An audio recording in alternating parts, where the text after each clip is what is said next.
This is episode 1 of Not Wasting Moves in Chess. And I have an example here, and then I want to give you a test on a second example and see if you can practice what we've learned. But in this position, white wastes a move. They play bishop g5. Black in response plays h6. And when after white moves their bishop back pretty much to their original square, all they've done is give their opponent a free move. They haven't actually gained anything.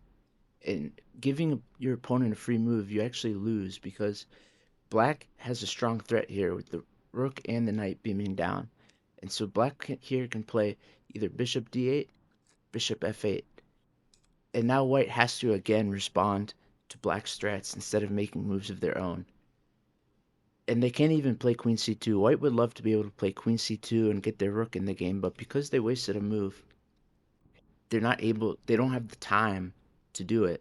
So instead of wasting a move here, white can play an active move. And then after black makes the threat, you have this time to get a second piece in the game. And so while it seems trivial, this is actually how you win and lose games at a high level. So here's the test in a second example. You have the bishops facing each other. How should white respond to this? Should they take the bishop on f5 or should they play queen c2? So I'll give you a second to pause and try to solve the test. So for following our rules of not wasting time, the correct move here is bishop takes f5 because after the bishops have been exchanged, it's white's move.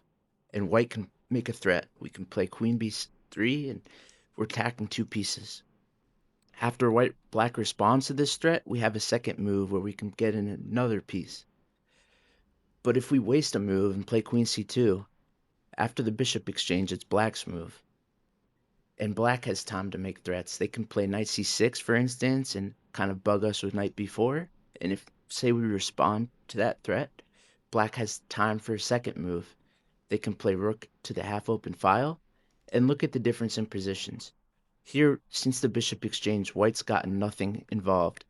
But if we just gain time by immediately taking the bishop and getting a move for ourselves, we can in turn make threats. And after black responds to these threats, we get extra moves where we can get pieces active. Both of these examples were actually from a 2100 level player, and they made the wrong move in both.